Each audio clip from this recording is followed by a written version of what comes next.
Part 2 now in session, like the majority of you people say. We're continuing the Letterboxd movie collection.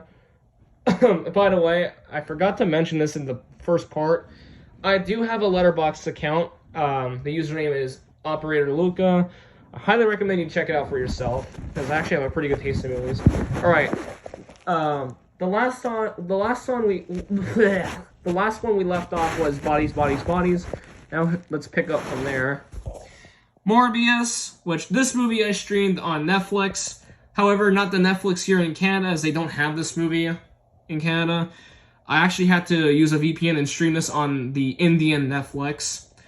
Columbia Pictures movie, coming with Marvel Studios. This movie was really bad. Really, really bad.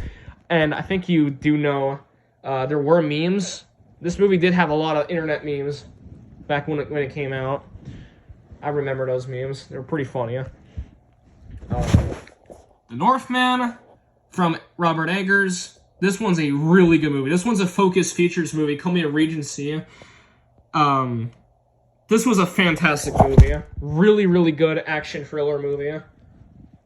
And I am a huge fan of action thrillers and just action movies in general. I love action movies. The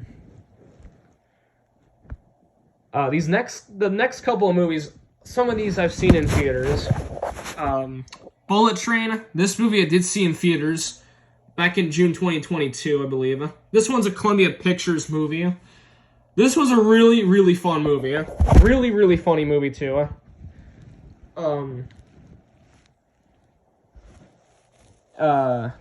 Yeah, it was a really funny movie. That movie is also streaming on Prime Video here in Canada. Barbarian. This one I streamed on Crave here in Canada. This one's a Regency Enterprises movie released by 20th Century Studios. This was a really good horror movie. And I do like horror as well. I do like horror movies as well. Barbarian was a great movie. The Whale. This movie I did see in theaters back in December 2022, like literally a few days before New Year's Eve. I think, no, it was a day before New Year's Eve. This one's an A24 movie released in Canada by Elevation Pictures. This was a fantastic movie. And Brendan Fraser did win the Academy Award for Best Actor, which was well deserved. And unfortunately it didn't get nominated for Best Picture. It also won the Academy Award for Best Makeup and Hairstyling, which one of the makeup effects artists actually is from Montreal in Quebec, which is where I live. I live in Quebec, by the way, for those wondering. Banshees of Inisherin, another Best Picture nominee. This one I streamed on Crave. Really, really good movie. This one's a Searchlight Pictures movie. Really, really good movie. Yeah, really, really good movie.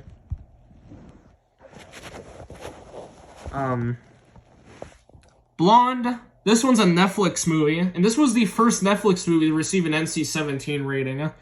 2022 movie. Ana de Armas did get nominated for the Academy Award for Best Actress. However, that award ended up going to Michelle Yeoh for Everything Everywhere All at Once. This movie was not that great in my opinion, although Ana de Armas' performance was fantastic. And I apologize if I didn't pronounce her name correctly. The Menu. This movie I did see in theaters back in November 2022. Awesome, awesome movie right here. This one's a Searchlight Pictures movie. Really, really good movie. And I think it was one of the first horror movies that I've ever seen that I ever saw in theaters. Really, really good movie. Loved every second of it. Causeway. This movie was also Brian Tyree Henry, who stars in this movie, was nominated for the Academy Award for Best Supporting Actor. However, it lost. That award ended up going to Ki Hye Kwan for Everything Everywhere All at Once. A24 movie, but for some reason it was not released in theaters. It was actually released on Apple TV Plus. And this is the only movie that I've ever seen off of Apple TV Plus. I'm not a huge fan of that streaming service. It's not a very good streaming service in my opinion. Amsterdam, which I do know Ralphie the Movie Collector got the the Blu-ray of this movie, and he did the opening to it. And I did also do the opening to this movie on Crave and Super Écran. 2022 movie from 20th Century Studios and Regency. This one I also saw in theaters back in October, and it's not a very good movie. Even though it has a really big cast, it was not a very good movie. Although I do like the performances from the cast. They were really good.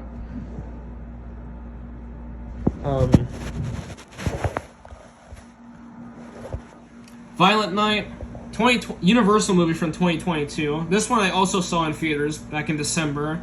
This was an awesome, awesome movie right here. Really, really good movie. It's one of my favorite Christmas movies. Modern Christmas movies now. Really, really great movie.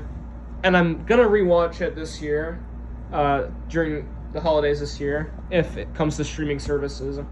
I think it's available to stream on Prime Video, but you have to pay for it, which is stupid.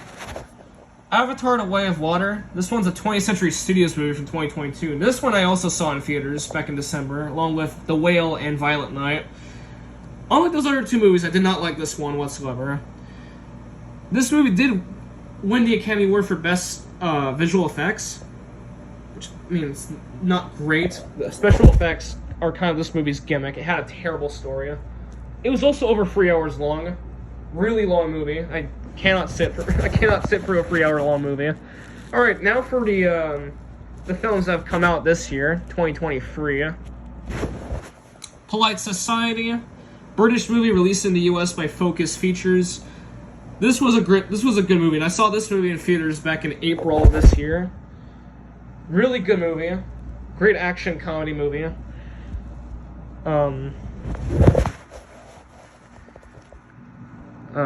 Trying to get this next one to load.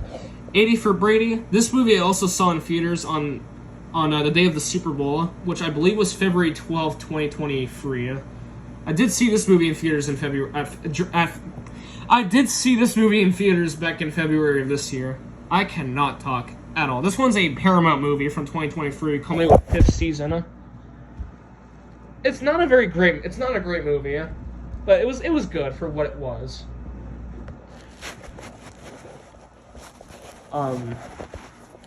Champions. If this poster's there, you go. Focus Features movie. And I did see this in theaters back in March of this year, and it was an okay movie. And this movie I did see in theaters on the same day as the Oscars this year, and which is a cool occasion. I like seeing movies, even on a day of a special event. It's pretty cool. John Wick Chapter 4. I did watch the other 3 movies on streaming services. John Wick's 1 and 2 I watched on Netflix. 3, Parabellum, I watched on Crave. This sequel I did see in theaters back in April this year, and this was an awesome movie. My favorite installment of the John Wick series.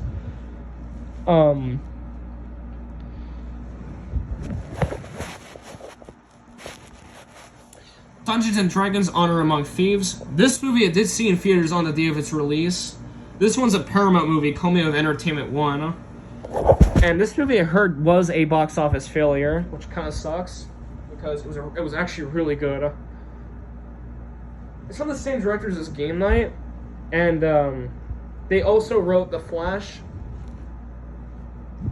I may not see The Flash anytime soon. I'm not interested in comic book movies.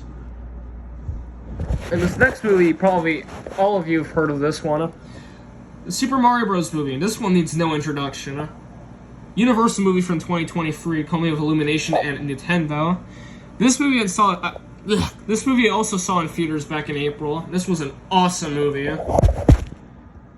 And it did recently come out on home video, on physical media, which I might try to get sometime.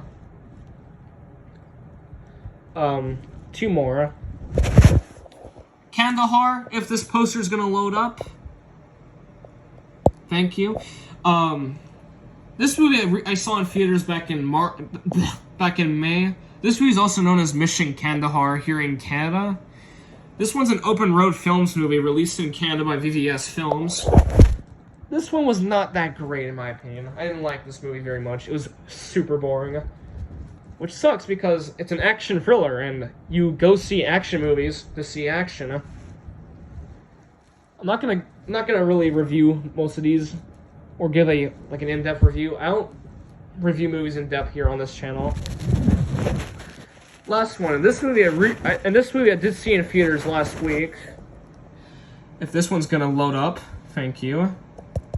Please. Thank you. Spider-Man Across the Spider-Verse. This movie I did see in theaters last week. Awesome movie. And this is the sequel to Into the Spider-Verse, which I also saw that one in theaters. Columbia Pictures movie from 2023. And yeah, that's pretty much it for my Letterboxd movie collection. And I do plan on getting some of these movies on physical media sometime. Except some of these movies are kind of difficult to find on streaming. Well, except for Blonde, because it's a made-for-streaming movie. It's never going to come out on physical media. Unless Netflix has a deal with some company to put out their catalog. I don't know, but that's it for my Letterboxd movie collection. I'll see you guys next time. Or maybe in a couple of minutes or hours, because, you know, TV intros.